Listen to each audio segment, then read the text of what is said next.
ए बाबा छोड़ाई दे ओ, ए बाबा छोड़ाई दे ओ।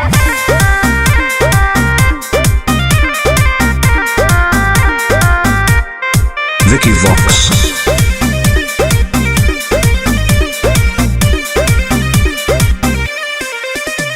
सावन भर हम हियो महाकाल के दीवाना, चार चिलो मारे दे नहीं करे हमरा माना। हम महादेव के पुजारी हैं जा। हम तो है सावन भर हम हियो महाकाल के दीवाना, चार चिलो मारे दे नहीं करे हमरा माना।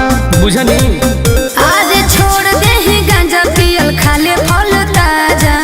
हमरा माथ पे हाथ धके कसम खो कि आज से बाबा के नाम पर हम गांजा नहीं पिएंगे। ना हम पिएंगे। ए बाबा छोड़ाई दे हो राजा से गांजा। हम नहीं छोड़ने वाले हैं। काहे नहीं छोड़ेगा? ए बाबा छोड़ाई दे हो राजा से गांजा।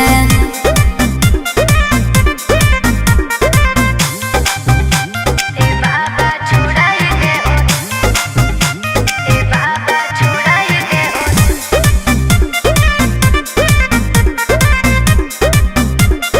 हे बाबा और सूझो है हमारा नहीं कवनो पैया, फिर नजर तनी गौरा के सैया। ए बाबा तनी ध्यान दो।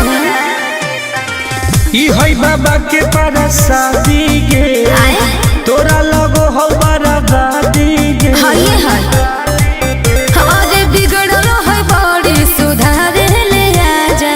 बाबा छोड़ाई दे हूँ राजा से गांजा। जब तक जिएंगे तब तक पिएंगे। गलत बात है। हे हो बाबा छोड़ाई दे हो राजा से गांजा।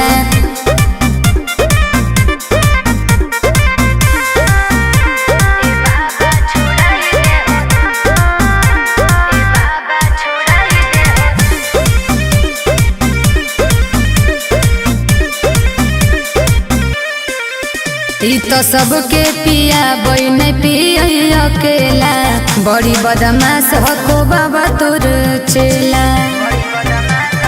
बहुत तक धैले हमर है दोस्त बड़ी खास गे, के है टुनटुना नंद परकाश उहे गे। तो बिगड़ले हो। और नासा में दे है बड़ी हमारा के साजा। झूठ बात है। सच है। ए बाबा छोड़ाई दे हो राजा से गांजा। छोड़ा दे ना। ए बाबा छोड़ाई दे हो राजा से गांजा। हर हर महादेव। ए बाबा खाली गंजवा छोड़ा दे हो, बाकी हम सब देख ले।